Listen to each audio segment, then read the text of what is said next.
السلام علیکم ورحمۃ اللہ وبرکاتہ۔ ناظرین کرام، سوال پوچھا گیا ہے کیا حیض اور نفاس والی عورت یعنی پیریڈ والی عورتیں امام جعفر صادق علیہ السلام کی نیاز بنا سکتی ہیں، یعنی کونڈے بنا سکتی ہیں، ٹکیا بنا سکتی ہیں، پوڑی بنا سکتی ہیں، کھیر بنا سکتی ہیں یا نہیں؟ اور ایک سوال یہ بھی پوچھا گیا ہے کیا اگر کوئی عورت بغیر کونڈوں کے، بغیر ٹکیے کے، بغیر کھیر اور پوڑی کے وہ کوئی اور چیز پر فاتحہ کرانا چاہ رہی ہے تو اس کی فاتحہ ہو جائے گی یا نہیں، یا کونڈے ہی بنانا ضروری ہیں؟ یہ سمجھ لیں۔ دیکھیں، سب سے پہلے آپ یہ جان لیں کہ اگر کوئی عورت حیض اور نفاس کی حالت میں ہے تو اس کے لیے تو شریعت نے اجازت دی ہے، شریعت نے اجازت رکھی ہے۔ اور جو عورتیں یعنی ہم بستری کرنے کے بعد میاں اور بیوی آپس میں ملے، جسے بولتے ہیں غسل جنابت، جس عورت پر غسل جنابت فرض ہے، واجب ہے، اس عورت کو چاہیے کہ فوراً وہ غسل کرے، پاکی حاصل کرے۔ جو عورتیں حیض اور پیریڈ سے ہیں وہ عورتیں اگر امام جعفر صادق علیہ السلام کا نیاز بنانا چاہتی ہیں، کونڈے بنانا چاہتی ہیں، فاتحہ کا سامان بنانا چاہتی ہیں، فاتحہ کا تبرک بنانا چاہتی ہیں تو بالکل بنا سکتی ہیں۔ شریعت نے اجازت دی ہے، جیسا کہ در المختار وغیرہ مسائل کی کتابوں میں یہ مسئلہ درج ہے۔ دیکھیں، وہ چیزیں ہمارے پیارے آقا صلی اللہ علیہ وسلم نے خود منع فرمائی ہیں کہ عورت اگر حیض سے ہو، پیریڈ سے ہو تو وہ عورت کیا کیا نہیں کر سکتی ہے۔ نماز نہیں پڑھ سکتی ہے، روزہ نہیں رکھ سکتی ہے، قرآن پاک دیکھ کر نہیں پڑھ سکتی ہے، نہ ہی بغیر دیکھ کر پڑھ سکتی ہے، مسجد میں داخل نہیں ہو سکتی ہے، خانہ کعبہ کا طواف نہیں کر سکتی ہے۔ باقی وہ عورت اگر تسبیح پڑھنا چاہے تسبیح پڑھ سکتی ہے، ذکر کرنا چاہے ذکر کر سکتی ہے، درود شریف پڑھنا چاہے درود شریف پڑھ سکتی ہے، دعا کرنا چاہے دعا مانگنا چاہے دعا مانگ سکتی ہے۔ ہمارے آقا صلی اللہ علیہ وسلم کی جو مسنون دعائیں ہیں وہ دعائیں بھی مانگ سکتی ہے، سمجھ رہے؟ تو شریعت نے اس چیز پر پابندی نہیں رکھی ہے کہ اگر کوئی عورت حیض و نفاس والی ہے تو وہ عورت امام جعفر صادق علیہ السلام کے کونڈوں کی نیاز بھی بنا سکتی ہے، پوڑی بھی بنا سکتی ہے، کھیر بھی بنا سکتی ہے، سمجھ رہے؟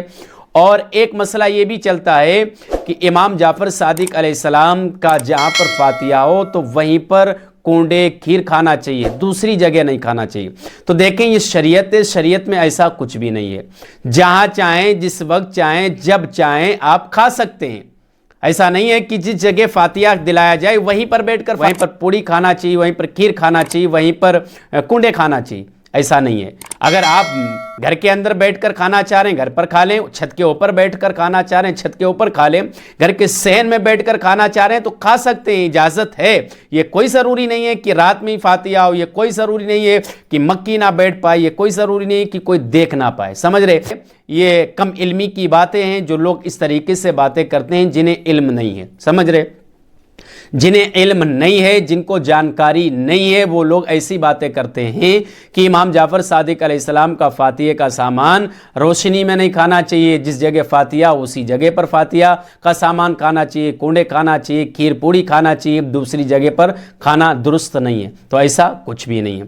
اب رہا مسئلہ یہ کہ اگر کوئی شخص، ہماری گھر کی خواتین جن کے پاس وسعت نہیں ہے، جن کے پاس پیسے نہیں ہیں، تو وہ کیا ضروری ہے کہ کھیڑی بنائے؟ کیا ضروری ہے کہ وہ کونڈے بنائے؟ کیا ضروری ہے وہ ٹکیا بنائے؟ کیا ضروری ہے پوڑی بنائے؟ پوڑی ہی پر وہ فاتحہ دلا سکتی ہے، اس کے علاوہ کیا فاتحہ ہوگی یا نہیں؟ تو دیکھیں، اس مسئلے کو سمجھ لیں، امام جعفر صادق علیہ السلام کے لیے یہ ضروری نہیں ہے کہ آپ پوڑی اور کھیر ہی پر فاتحہ دلائیں، سمجھ رہے؟ پوڑی اور کھیر ہی پر فاتحہ دلانے کا مسئلہ نہیں ہے، جس چیز پر چاہیں آپ فاتحہ دلا سکتے ہیں، سمجھ رہے؟ پوڑی کھیر تو بڑی بات ہے، زردہ بریانی تو بڑی بات ہے، جلیبی لڈو تو بڑی بات ہے۔ اگر آپ کو جلیبی اور لڈو بھی میسر نہیں ہو رہے ہیں، آپ کے پاس وہ نہیں ہے، تو صرف شربت بنا، شربت پر فاتحہ کرا دیں، امام جعفر صادق کا فاتحہ ہو جائے گا۔ صرف شکر پر ہی آپ فاتحہ دلا دیں، فاتحہ ہو جائے گا۔ ضروری نہیں ہے کہ پوڑی ہی بنانا چاہیے، ضروری نہیں ہے کہ کونڈے ہی بنانا چاہیے، ضروری نہیں کہ کھیر ہی بنائیں تبھی فاتحہ ہوگی۔ شکر پر فاتحہ دلائیں، شکر پر فاتحہ ہو جائے گی، جو شیرینی پر جس چیز پر آپ فاتحہ دلائیں گے اس چیز پر فاتحہ ہو جائے گی۔ تو یہ جو مسئلہ پوچھا گیا تھا، حیض و نفاس والی عورتیں امام جعفر صادق علیہ السلام کی نیاز کا اہتمام کر سکتی ہیں، کنڈے بنا سکتی ہیں، کھیر و پوڑی بنا سکتی ہیں یا نہیں؟ تو بالکل بنا سکتی ہیں، شریعت نے اجازت دی رکھی ہوئی ہے، شریعت کی طرف سے اجازت ہے، جیسا کہ جو میں نے مسئلہ بیان کیا ہے در المختار وغیرہ کتابوں میں موجود ہے۔